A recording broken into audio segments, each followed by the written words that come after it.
This podcast is brought to you by Enlightening Learners Academic Coaching and Tutoring Services.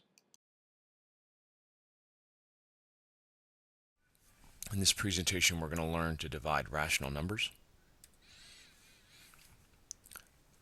Your focus questions, go ahead and write them down in Cornell format. Alright, so previously we talked about a rational number, and a rational number is any number that can be written as a fraction, any decimal, any whole number.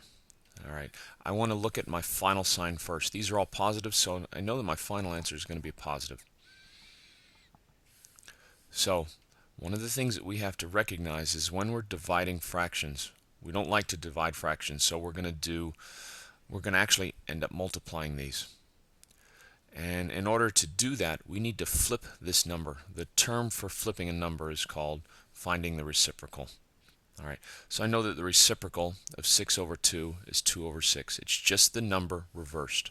So what I'm going to do is I'm going to take this number 1/3 and leave it just like that, and I'm going to multiply it. Remember that in math, every operation has its opposite.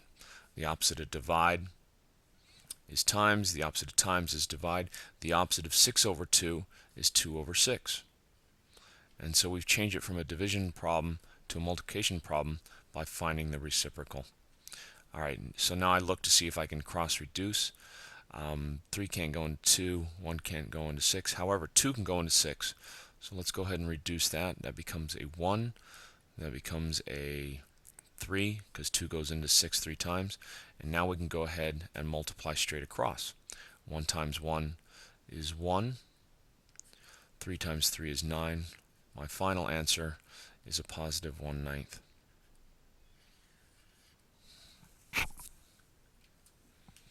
Okay, so let's go ahead and illustrate these.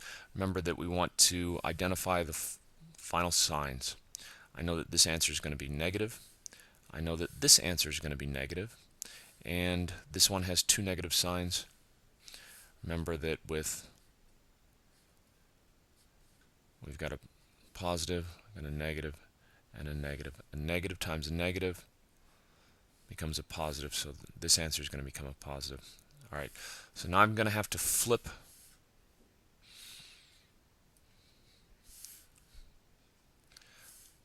these numbers. I'm going to flip them right now. This becomes a 1/4.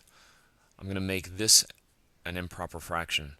From previous units, we change this to an improper fraction by 3 times 2, and then we add a 1. 3 times 2 is 6, plus 1 is 7. This is actually 7/3, but when we flip it, it's going to be a 3/7. And this one is going to become, make sure that we include our negative sign, this one is going to become a negative 7 over 2. Now I'm going to go ahead and make all of these multiply. And I'm going to bring down this number just like it is. Negative 1/3,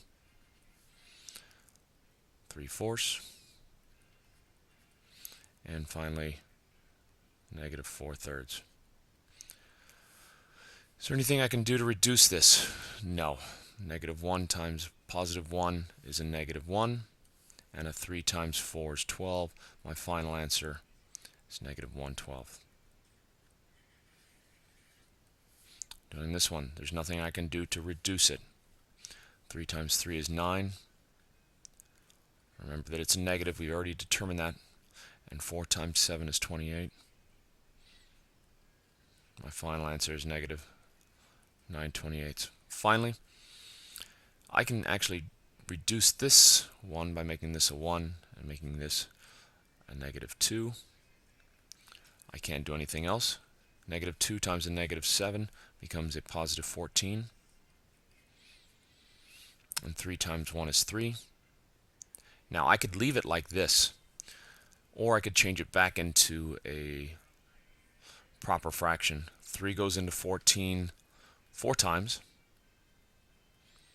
3 times 4 is 12, and I have 2 left over, so that becomes my numerator. My denominator is still 3. So this is 2 possible answers. 14 over 3, or 4 2/3.